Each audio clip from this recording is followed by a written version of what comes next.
And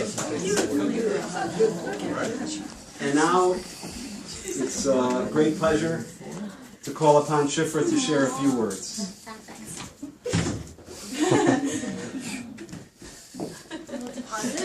Here we go.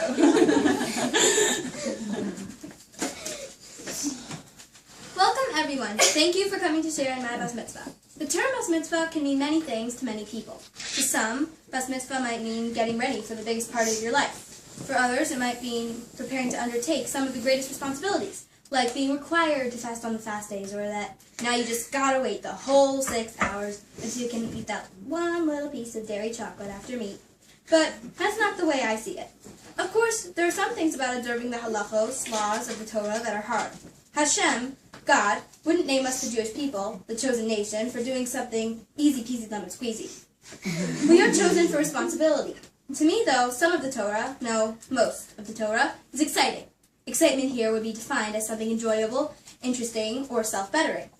Torah uses the great principle of automatic learning, telling the captivating stories of our forefathers, or I should say our 3 fathers, while teaching lessons in character, derech eretz, common courtesy and respect, and how to interact bein adam l'chavero, with other people, and with God, bein adam l'hakol. Some of the lessons in the Torah are instructions and specifications about how to follow the path of Hashem. Keeping all the mitzvos, commandments, respecting all of creation, and being kind to one another are some of the things we must do to stay on that path. In this week's Parsha, Torah portion, called Nitzavim Vayelech, Moshe, Moses, gathered all of Bnei Israel, the Jewish nation, before something very important was about to happen to them. I guess, much like the way I'm speaking to you now, when something very important is happening to me.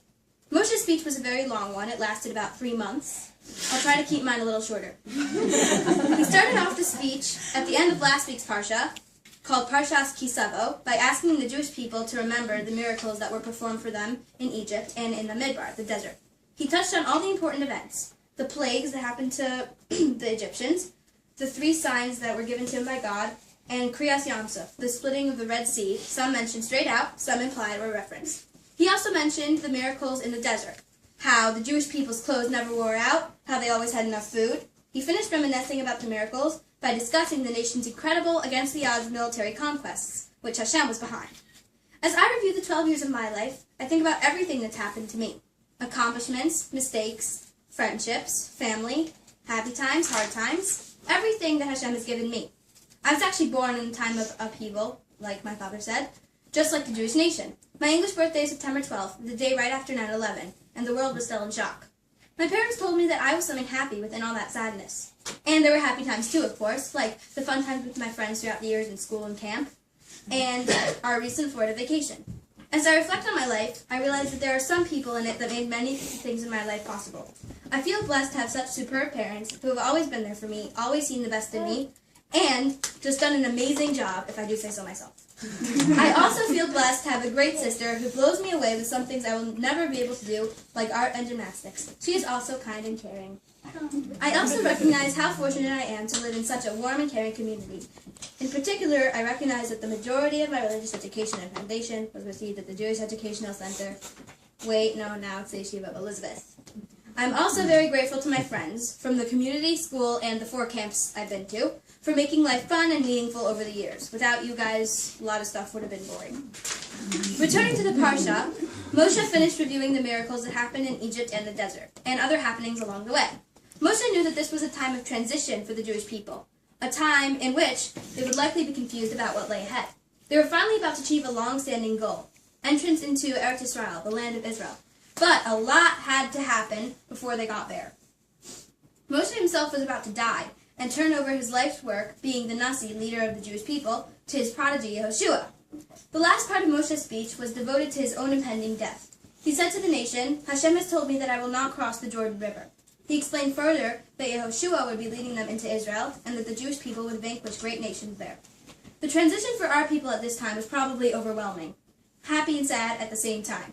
While the Jewish people were excited and hopeful, they knew it would be difficult for them to start a new life in a new land. But with their faith in Hashem, they were ready to meet any challenge head-on. Luckily, the transition I have to face, becoming a Bas Mitzvah, is not as difficult. But in a way, the 2 transitions are similar. Up until the Jewish people entered Israel, they didn't need to do much on their own. They were given food and shelter. They didn't even have to do their own laundry. Now, they were going into a country that would soon be their own, where it would be their responsibility to earn a livelihood and to take care of themselves and their families.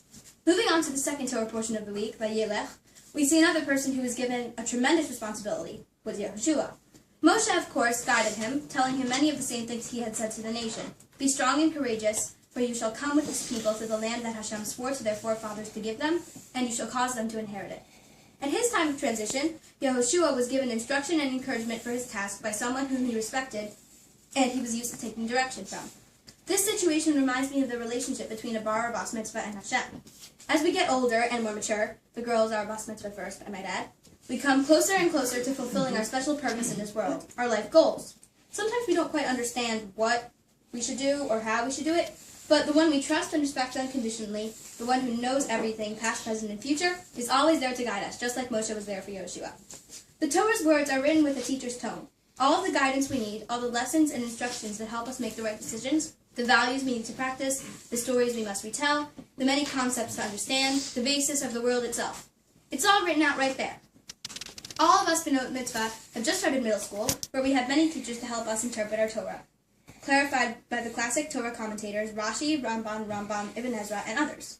But the advice that Moshe gave to Yehoshua is probably most important, and just as relevant now as it was then. He said that Yehoshua should be brave and courageous. Why? Because there would be challenges ahead. Everyone has a set of challenges in their lives, and we have to be brave and courageous and face them head on with the Torah always behind us. Moshe also said that Yehoshua would take the nation into Israel, and he would cause them to inherit the land. He gave Yehoshua a task and the advice to complete it, as Yehoshua eventually did. We have to use the instructions and advice that Hashem gave us to accomplish whatever our special task is, our purpose is. And no matter what that purpose is, we always have to perform it following the Torah as best we can. In every synagogue, including my own, encased in a beautiful and intricately decorated cabinet, is the same scroll Moshe wrote. Maybe it's not the exact same one, wasn't written by him, wasn't written on the same parchment as his, but it does have the same words. It relays the same history, same lessons, and the same stories as his. Yeah, in many ways it is the same. The Torah scroll in my synagogue is one of countless Torah scrolls in the world. It leaves a powerful legacy behind wherever it goes, and if we all read it, learn it, love it, and listen to what it has to say, we can merit our return to the land the Jewish people entered, the land Moshe never got to see, the land of Israel. My goal as bas mitzvah is to keep the Torah as best I can, to follow the advice it brings, and to use it to get where I'm supposed to be, in life and in spirit. We have the opportunity every day to follow a message straight from Hashem, a message urging us always to do the right thing and listen to the voices of the many teachers of the Torah. I want to take advantage of this special opportunity and keep on being the best Jewish girl and the best person I can be. Even during the happiest of times, like today's celebration, our tradition teaches us that happiness is never complete until the Jewish people all return to the land of Israel, where we will be able to rebuild the Beis HaMikdash, the Holy Temple, and serve Hashem in peace. As we take a moment to pause and reflect on this, and rededicate ourselves to bringing about that day, we are also reminded of the absence of two very special people from our lives, without whom our happiness will also always be incomplete. Leah Esther Isaacs, Allah Shalom, of blessed memory, was my Ava, my father's sister, and I have been honored to bear her name all my life. Today, on my bas mitzvah, as I think about all the stories I heard about her sweet nature, her radiant smile, her zest, her absolute devotion to her family and community, and her determination, I make a commitment to continue to live my life in a way that continues her legacy of goodness and would make her proud to know me. Auntie Leah, we love you, and we miss you very much. You are in our hearts always. Sherry Goldberg, my Abba's aunt and my grandma's sister, was a model of quiet compassion and generosity, the extent of which we recently only glimpsed as we listened to the stories people told and witnessed, the hundreds of people who came to honor her life after she passed away. Aunt Sherry just had a way of making everyone feel special, like they were the most important person in the world, whenever she spoke to anyone. It was always easy and comfortable to be around her. Her smile was contagious, and her warmth made any place she went feel like home to all who were with her. Her acts of kindness and charity were too numerous to count, and often done so quietly and humbly we didn't even know they were done at all. She gave us all a powerful example to follow. Aunt Sherry, we love you and miss you, and will do all we can to ensure we carry the torch that you lit and bring charity and generosity into this world. Thank you for coming, everyone, and sharing in our happy occasion. We hope we will all come together for many more happy occasions in the future.